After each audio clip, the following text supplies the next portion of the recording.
তবে এখন অনেক রাত হয়ে গিয়েছে, এখন আমি তাড়াতাড়ি করে ঘুমিয়ে পড়ি। তবে আমি ঘুমিয়ে পড়ার পর সেই ট্রেন ইটারের বাচ্চাটা সেইখানেই পড়ে থাকে। আর জঙ্গলের ভেতরে তার মা অনেক টেনশন করছিল, কারণ তার বাচ্চাটা তার কাছে এখনো আসছিল না। আরে এটা কি হলো, আমার বাচ্চাটা তো অনেকক্ষণ আগে খেলতে গিয়েছিল, কিন্তু সে তো এখনো আসছে না। সে আবার জঙ্গলের বাইরে চলে গেল না তো? একটা কাজ করি, আমি জঙ্গলের বাইরে একটু দেখে নেই। আরে এটা কি, এইটা আমি কি দেখছি? আমার বাচ্চাটাকে কে মারলো? এখানে রাস্তার উপরে তো আমার বাচ্চাটা মরে পড়ে আছে। আমার তো মনে হচ্ছে একটু আগে যেই মানুষটা এইখান থেকে গাড়ি নিয়ে গেল, সেই মনে হচ্ছে আমার বাচ্চাটাকে পিষে দিয়েছে। এখন আমি একটা কাজ করি, তাড়াতাড়ি করে সেই মানুষটার বাড়িতে চলে যাই, তারপর তার বাড়িতে গিয়ে একেবারে তাকে জ্যান্তই গিলে খেয়ে ফেলবো আমি, কারণ সে আমার ছোট্ট বাচ্চাটাকে মেরে রেখে চলে গিয়েছে।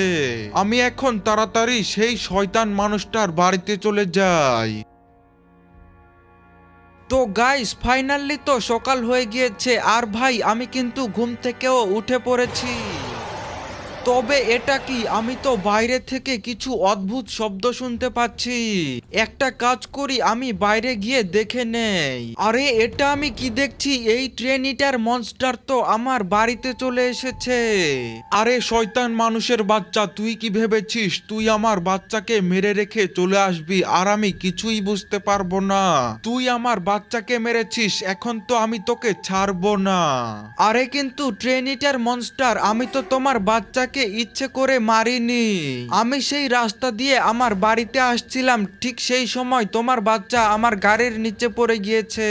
আমি তো তোমার বাচ্চাটাকে দেখতেই পাইনি। সেই সব আমি কিছু জানি না, তোর হাতে এখন দুইটা অপশন আছে। এখন হয় তুই আমার বাচ্চাটাকে রাতের ভেতরে জীবিত করে আমার কাছে ফিরিয়ে দে, আর না হলে রাতের বেলা এসে আমি তোকে একেবারে খেয়ে ফেলবো।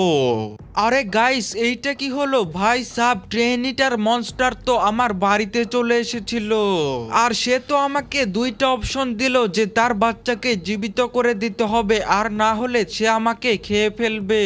তবে ভাই, যে একবার মারা যায় তাকে তো আর কখনোই জীবিত করা যায় না। তাহলে এখন আমি কি করব? আমাকে তো কিছু একটা করতেই হবে, না হলে তো ভাই সেই ট্রেনিটার মনস্টার রাতে এসে আমাকে খেয়ে ফেলবে। তবে আমি এখন একটা কাজ করতে পারি, আমি আমার বন্ধু রোহিতের কাছে চলে যাই, তাকে এই ঘটনাগুলো বললে সে হয়তো আমাকে কোনো সমাধান দিতে পারবে। তাই চলো গাইস, আমি এখন তাড়াতাড়ি করে আমার বাইকটা নিয়ে